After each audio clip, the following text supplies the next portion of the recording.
মশা একটু বেশি না ফারজানা? যাক, মশা কিছু না। শোনো ফারহানা, জি স্যার।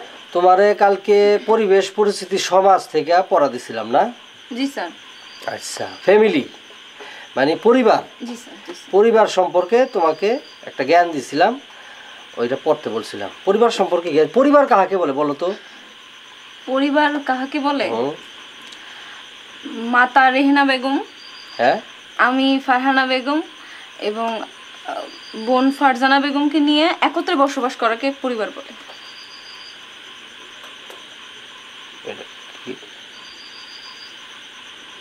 ভালো তো, বাহ, তোমার তো ভালো জ্ঞান আছে, সুন্দর বলছো।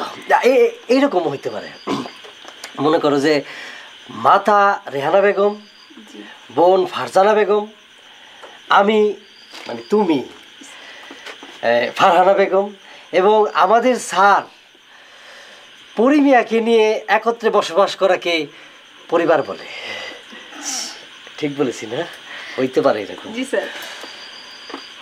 তোমার উদ্ভাবনী শক্তি দেখে আমি খুবই মানে অ্যাস্টনেস হয়ে গেছি আর কি, খুব আশ্চর্য হয়ে গেছি। তুমি এখন বানাইলে কেমনে? বাহ, চমৎকার। যাক, এখন বাংলা পড়ি।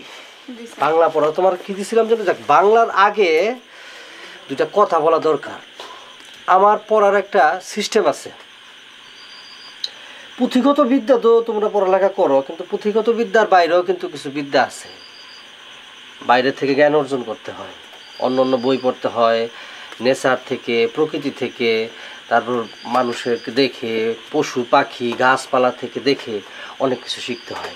এই যে মনে করো পিপিলিকা এত পরিশ্রম করতেছে খাদ্য সংগ্রহ করার জন্য, গরমকালটা গ্রীষ্মকালটা খাইতেই যাইতেছে, খাদ্য সংগ্রহ করতেছে, মনে করো শীতকালটা বসে বসে খাইতেছে।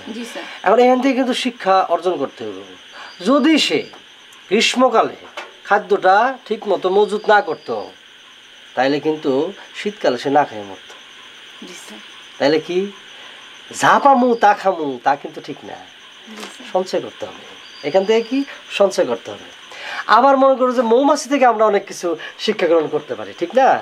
এই যে মৌমাছি মধু সংগ্রহ করতেছে, ফুলে ফুলে যাইতেছে, ঘুরতেছে, হাজার হাজার শয়ে শয়ে মাইল দূরের থেকে মৌমাছি মধু নিয়ে আসতেছে, মধু সংগ্রহ করতেছে। এটা আমরা সুন্দর করে কাইটা খাইতেছি, অন্যের জন্য বিলাই দিতেছে।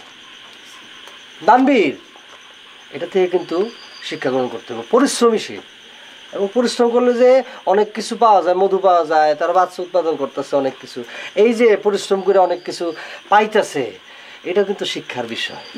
পরিশ্রম না করলে কিন্তু কিচ্ছু অর্জন করা যাবে না।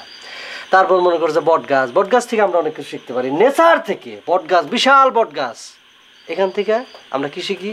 এই যে বট গাছের নিচে হাজার হাজার মানুষ গ্রামের পথে যাইতেছে, হাটে ঘাটে যাইতেছে, এখানে ছায়া দিতেছে, এখানে মনে করো যে বটের যে হয়, ফল হয়, এখান থেকে পশু পাখি খাইতেছে, কাউ খাইতেছে, খাইয়ে তাদের জীবিকাটা এখান থেকে হইতেছে, বিলাই যেতেছে। কিন্তু এটা কি হলো? মানে মানুষের জীবন কয়দিনের, নিজের জন্য না, পরের জন্য অনেক কিছু করতে হবে।